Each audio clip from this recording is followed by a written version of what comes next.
హైవ్యూర్స్ అసలు ఏ మాత్రం కూడా మీలో చాలామంది నమ్మనటువంటి న్యూస్ ఇది. బట్ డే వన్ నేను చెప్పిన దానికి చాలా వరకు సింక్ అయ్యే న్యూస్ ఇది. వెనకాల అటాచ్ చేస్తే చూడండి. ఆల్రెడీ నేను నైట్ ఒక వీడియో చేశాను. దానికి అన్న ముందు ఇది చెప్పాక అది అటాచ్ చేయాలి. అటాచ్ చేస్తా దీనిలోనే. జస్ట్ సింపుల్గా పాయింట్స్ చెప్తాను. ఒరే బాబు 17 చోట్ల తవ్వాం, మరి ఏంట్రా ఇంకా అంటే ఇంటికి వెళ్ళేసి వస్తా అన్నాడు. అలా కాదు విషయం చెప్పమ్మా అంటే ఇంక 20 చోట్ల తవ్వాలన్నాడు. తవ్వుదాంలే అమ్మ విషయం చెప్పమ్మా అంటే అప్పుడు ఓపెన్ అయ్యాడు. తమిళనాడుకు చెందిన ఒక గ్యాంగు, నువ్వు ధర్మస్థల ఆయన దగ్గర పనిచేసి వచ్చావు కదా, మేము చెప్పినట్టు నువ్వు చెప్పు అని చెప్పేసి 2023 డిసెంబర్ నుంచి ఇతని మీద ప్రెజర్ పెడుతూ ఉన్నారు, డబ్బులు ఇస్తూ ఉన్నారు. ఇక దాంతో డబ్బులు ఇస్తున్నారు. 2014 నుంచి ఇతను ఇక్కడి నుంచి వెళ్ళిపోయాక తమిళనాడులో ఉంటున్నాడు. ఇక ఇతని మీద కన్నేసినటువంటి వాళ్ళు మనకి ఇటే కరెక్ట్ అనుకున్నారు. తమిళనాడు గ్యాంగ్ పని ఏంటి? ధర్మస్థల ఆలయం మీద బురద జల్లాలి, హిందువుల్ని భయభ్రాంతులకు గురిచేయాలి, హిందువులలో చీలిక తేవాలి, హిందువులలో వచ్చేసి చీ ఏంట్రా మన ధర్మం ఎంటుందా అని చెప్పేసి అనుకోవాలి. దానికి గాను పక్కా స్కెచ్ చేసి ఇక ఇతను రెడీ అన్నాక అప్పుడు ఒక పుర్రెంది తీసుకొచ్చి ఇతని చేతిలో పెట్టి వెళ్ళు పోలీసుకి ఇది అప్పచెప్పు అన్నారు. అదే చేశాడు.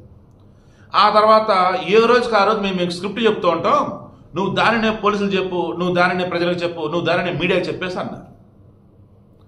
కర్ణాటకలో ఉన్నది కాంగ్రెస్ గవర్నమెంట్ కాబట్టి ఇతను చెప్పిన దానిలో నిజమెంత అబద్ధంత క్రాస్ చెక్ చేయకుండా సిట్ వేసేసారు, తవ్వకాలు జరుపుతున్నారు. ఇప్పుడు ఏమైంది? హిందువులంతా కూడా అక్కడ ఏం జరుగుతుంది అన్నప్పుడు అరే ఏం దొరకట్లేదు కదరా, ఏం దొరకట్లేదు కదరా అంటే వాంటెడ్ ఇదంతా చేశారా కాంగ్రెస్ గవర్నమెంట్, వీళ్ళు ఇంకెవరో ఉన్నారా అనుకుంటున్నారని చెప్పేసి వాళ్ళు భయపడిపోయి హిందువులు ఓట్లు ఎక్కడ దూరం అవుతాయని చెప్పేసి అనుకుని మొన్న ఉప ముఖ్యమంత్రి డీకే శివకుమారు, ఈరోజు వచ్చేసి హోంమంత్రి డీకే శివకుమార్ ఉప ముఖ్యమంత్రి కదా, హోంమంత్రి పరమేశ్వరన్, వీళ్ళు అసెంబ్లీలో ఓపెన్ అయిపోయారు. అతను లైట్ డిటెక్షన్ చేయబోతే వద్దన్నాడు. ఏంటి విషయం అంటే ఇది చెప్పాడు. తమిళనాడు చెందిన 3 వ్యక్తులు వాళ్ళు చెప్తే ఇదంతా చేసి అన్నాడు. నెక్స్ట్ సుజాత భట్, ఆమె ఫోటో చూపించింది అనన్య భట్ నా కూతురు అని చెప్పేసింది. ఆ స్టోరీ మొత్తం నెక్స్ట్ వీడియోలో అటాచ్ చేసాను చూడండి. ఈ వీడియో మెయిన్ డిష్ మీకు అర్థమైందా? పవన్ కళ్యాణ్ సైలెంట్గా ఉన్నాడేంటి, బీజేపీలు సైలెంట్గా ఉన్నారేంటి, అనస సైలెంట్గా ఉన్నారేంటి అని ఓవర్ యాక్షన్ చేశారే. ఇప్పుడు క్లోజ్ చేసుకొని నేను కానీ ఇంకొంతమంది అక్కడ 100 సభలు అన్నమాట అబద్ధం, బట్ ఎక్కడో ఏదో రహస్యం ఉందని చూడడానికి ట్రై చేస్తాడు అన్నాం. అది కూడా ఇప్పుడు అబద్ధం తేలిపోయింది. ఒకవేళ ఇంకా ఏదైనా నిజం చెప్పదలుచుకుంటే ఆ తమిళనాడు చెందిన గ్యాంగు, ఈ కర్ణాటక చెందిన గ్యాంగ్ ఎవరైనా నిజం చెప్పదలుచుకుంటే అది సమాజానికి మేలు చేతనికి అయినట్టయితే అది వెల్కమ్ చేద్దాం.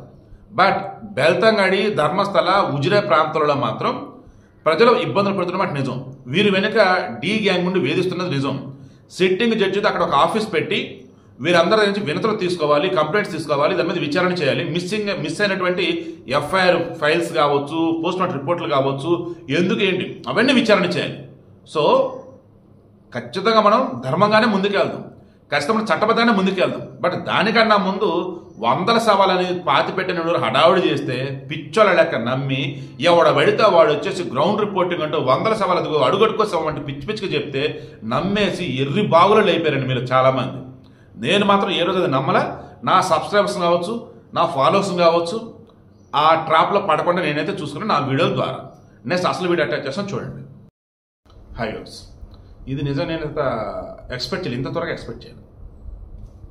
భీమా ధర్మస్థల కేసులో ఎవరైతే పారిశుద్ధ్య కార్మికుడిగా వచ్చి నేనే పూడ్చిపెట్టాను అన్నాడో అతను ఇప్పుడు చాలా రోజులైంది నేను నా భార్య బిడ్డను చూడాలి, నన్ను పంపించడం అంటున్నాడు. మరలా ఇప్పటికి 17 చూపించా, ఇంక 25 చూపిస్తా, ఓకేనా, మొత్తం వెతకండి, ఈలోపు నేను వెళ్ళేసి వస్తా అంటాడంట. నువ్వు ఎక్కడో చెప్తే మేము మార్కింగ్ చేసుకుని మేము వెతుక్కోవాలంటే అవునంటాడంట. ఇదొక వార్త. ఇంకొక వార్త, పాండురంగ ఒకళ్ళు ఇంక ఇద్దరు ఇతనితో పాటు తవ్వినోళ్ళు ఇద్దరు కూర్చుని ఉన్నారు కదా, వాళ్ళ ముందుకు వచ్చారు. ఏంటి అంటే మేము ఆ రోజు ఒక పోలీస్ అధికారి చెప్తేనే పూడ్చాం, ఇంకొకడు వచ్చేసి ధర్మస్థల ఆలయ అధికారులు చెప్తే మేము పూడ్చాం, వాళ్ళు చెప్పడం మేము పూడ్చాం. కానీ భీమా అప్పుడుంటే ఇప్పుడు లేడని చెప్పేసి వాళ్ళు అంటున్నారంట. శవాలు పూడ్చిన మాట నిజం, బట్ ఈ భీమా ఒకటే మాకు అర్థం కావట్లేదు. ఈ భీమా ఆ గతంలో పనాడా కాదా అని చెక్ చేస్తే శాలరీ అనేది ఇతనని చెప్పి తెలుస్తుంది. సో ట్విస్ట్ల మీద ట్విస్ట్లు ఏంటంటే, అనన్య భట్ అసలు లేదనుకున్నాం కదా, సుజాత భట్ అబద్ధం చెబుతాను అనుకున్నాం కదా, క్రాస్ చెక్ సిబిఐ దగ్గర పనిచేయాల, ఇక్కడ కూడా ఆమె ఎక్కడా లేదు. ఇప్పుడు ఏంటి విషయం? ఇదిగో నా కూతురు అనన్య భట్ అని ఒక చిన్న ఫోటో తీసుకొచ్చాను. ఎవరి త్రూ? సుజాత భట్ లాయర్ ఉన్నాడు కదా, అతని చేత సిట్కి ఇచ్చి పంపించారు. స్పెషల్ ఇన్వెస్టిగేషన్ టీకి ఆ ఫోటో ఇచ్చాను. తప్పిపోయిన అనన్య భట్ తానే అని. ఆ రోజు నేను బెల్తగడ్ పోలీసులను ఫిర్యాదు చెబితే తీసుకోలేదు, నన్ను కొట్టారు, హింసించారు. మరలా అదే చెప్తున్నాను. సౌజన్య విషయంలో న్యాయం జరగాలి, అక్కడ మిస్ అయిన వాళ్ళకి సంబంధించి న్యాయం జరగాలి. పోస్ట్మార్టం రిపోర్ట్లు మాయం చేశారు, ఎందుకు ఏంటి అదంతా బయటికి లాగాలి. వీరేంద్ర హెగ్డే కానీ వాళ్ళ తమ్ముడు హర్షేంద్ర కుమార్ ఎవరో కానీ వీరేంద్ర డ్రామాలు చేస్తే డీ గ్యాంగ్ అని అరాచకాలు ఉంటాయి, మొత్తం బయటికి లాగాలి. ఎక్కడ కూడా నేను కానీ ఇప్పుడు ఒక అనామకుడిని పట్టకొచ్చి ధర్మస్థల క్షేత్రం మీద విషం చెమ్మటం కోసం, హిందువులను భయభ్రాంతులకు గురి చేయడం కోసం సిద్ధరామయ్య కావాలని ఇదంతా చేశాడని చెప్పేసి అశోక్ అని చెప్పేసి ప్రతిపక్ష నేత ఇప్పుడు చెప్తూ ఉన్నాడు. చలో ధర్మస్థలం అని చెప్పేసి నిన్న బీజేపీ వాళ్ళు ధర్మస్థలకి యాత్ర కూడా చేశారు. ఇప్పుడు క్రాస్ చెక్ చేస్తుంటే వాళ్ళు కూడా ఏమంటున్నారు, ప్రతిపక్ష నాయకులుగా ఉన్నటువంటి ఎవరో కూడా సౌజన్య మరణానికి సంబంధించి కానీ అక్కడ మిస్ అయిన వాళ్ళకి సంబంధించి కానీ ఎక్కడ కూడా అది అబద్ధం అనట్ల, అది నిజమే, వెనకాల ఇంజనీర్ మొత్తం కూడా మీరు బయట పెట్టాలంటున్నారు. తర్వాత సిట్ స్పెషల్ ఇన్వెస్టిగేషన్ టీం వేసిన మొత్తం బయటకు లాగాలండి, ఓకే వేయండి చేయండి. కానీ ఇప్పటి వరకు వాడు చెప్పింది అసలు ఏమన్నా బయటపడ్డాయా? మరలో ఇంకో 20 ప్లేస్ చూపిస్తాడంట, ఇది తవ్వుతున్నాడు జీవితాంతం, ధర్మస్థలం బురజాలాడు, అంతేనా మీరు అని చెప్పేసి వీళ్ళు మాట్లాడతాం. ఇప్పుడు సుజాత భట్ ఫోటో ఇచ్చింది, ఆ ఫోటో ఇప్పుడు చెక్ చేయాలి అసలు ఎవరు ఇల్లు ఏంటి అని చెప్పేసి. నిజమా కాదు మరి ఇప్పుడు కూడా తెలియాలి కదా. మీలో చాలామంది ఉన్నారు ఆమె కుక్కలను పెంచుకున్నట్టే ఎవరు ఆడపిల్ల కూడా పెంచుకుని ఉండొచ్చుగా అని అన్నారు. అది కూడా చెక్ చేయాల్సిందే. ఎందుకంటే మనం ఉన్న వార్తను ఇచ్చుకుంటూ ఉన్నప్పుడు ఏదైనా పాసిబిలిటీ ఉందన్నప్పుడు మరలా వార్తలో మార్పు అనేది వచ్చినప్పుడు అది కూడా డిస్కస్ చేయాలి మనం. సో అక్కడ నేరాలు ఘోరాలు జరిగాయా జరగలేదా అన్నప్పుడు అక్కడ స్థానికులు చెప్తున్నారు కాబట్టి ఎస్ వాళ్ళతో పాటు మేము ఉన్నాం అని నేను అంటున్నా, బీజేపీలు అన్నారు, రిమైన్ కూడా అంటున్నారు. డీకే శివకుమార్ సైతం మనం అదే చెప్పాడు, అక్కడ ఏదైనా కనుక జరుగుంటే బయట పెట్టాల్సిందే. బట్ ధర్మస్థల పుణ్యక్షేత్రానికి సంబంధించి మంజునాథస్వామి దేవాలయానికి సంబంధించి అపవాది ఎవడైనా వేస్తాం చూస్తే మేము ఊరుకోము. ఈ పారిశుద్ధ్య కార్మికుడు భీమా ఉన్నాడు కదా, ఇతను ఇప్పుడు మేము వదిలిపెట్టాం. ఇతను ఇంత స్ట్రాంగ్గా చెప్పాడు, బట్ ఒక్క శవం దొరకలేదు. అదేమంటే ఏమన్నాడు తెలుసా, భీమ ఇప్పుడు ఏమంటాడు తెలుసా, మేము పూడ్చిపెట్టినవన్నీ కూడా ఈ నేత్రావతి నది ఒడ్డునే పూడ్చిపెట్టాం, సో కొట్టుకుపోయి ఉండొచ్చు, ఇసుక మేటలు వేసేసి తవ్వుకుని వెళ్ళిపోయి ఉండొచ్చు, జంతువులు తినేసి ఉండొచ్చు, అంటే చాలా చెట్లు మొలిసాయి కదా దాన్ని మాయమై ఉండొచ్చు, అది చెప్తాడు మరలా. ఇప్పుడు కేసు ఎక్కడ వీక్ అవుతున్న మూమెంట్లో ఇంకో ముగ్గురు వచ్చారు. ఆ ముగ్గురులో ఇద్దరేమో ఇతనితో పనిచేసిన వాళ్ళంట. ఇతను మేము గుర్తుపెట్టలేకపోతున్నాము కానీ అప్పుడు మేమంతా పూడ్చిపెట్టమని నిజమని చెప్తున్నారు. ఇంకో అతను వచ్చాడు, ఒక పోలీసు దగ్గర నా చేత పూడ్చిపెట్టించాడు, అప్పుడు నేను చెప్తాను కూడా బట్ భయం వేస్తే చెప్పలేదని చెప్పేసి అన్నాడు. డే నుంచి నేను చెప్తుంది ఇదే, బెల్తంగడి, ధర్మస్థల, ఉజిరే ఈ ఏరియాలో ఉన్నటువంటి పోలీసులు ఎవరుతున్నటువంటి వాళ్ళు, లోకల్ ఉన్నటువంటి పెద్ద మనుషులు ముసినటువంటి దుర్మార్గులు ఎరుగుతున్న వాళ్ళు, వీళ్ళంతా కలిసి అక్కడ చేసిన అరాచకాలు ఏవైతున్నాయి అవి బయటపడాలి. దీనికి నేను కట్టుబడే ఉన్నా. దాని సంబంధించి ఏ చిన్న క్లూ దొరికినా కానీ సరే గట్టిగా ఇద్దాం. బట్ ఇతను చెప్తున్నట్టుగా 100 సభలు అనేది అబద్ధం నాకైతే అనిపిస్తుంది. ఇక కొంతమంది పిచ్చి కోతలు కూశారు, ధర్మస్థల క్షేత్రం అసలు ఆడవాళ్ళు వెళ్ళొద్దు, అమ్మ ఘోరం అదనిదని పళ్ళు రాలితే వాళ్ళకి ఇప్పటికైనా సరే. ఏ కాడికి విష ప్రచారం చేయటం కదా ఎదవల్ల, నిజం కాదు క్రాస్ చెక్ చేసుకోండి. డైలీ ఇప్పుడు కొన్ని 100 మంది, వేల మంది వెళ్తున్నారు, దర్శించుకొని వస్తున్నారు, అందరూ ఆడవాళ్ళు కూడా ఉన్నారు. ఇప్పటికన్నా మారండి. సో ట్విస్టుల మీద ట్విస్టులు ఏంద్రయ్యాయి అంటే ఇంకో 25 ప్లేసులు చూపిస్తా అన్నాడు. వారితో పాటు మేము కూడా పోటీ పెట్టామని చెప్పేసి ఇంకో ముగ్గురు వచ్చారు.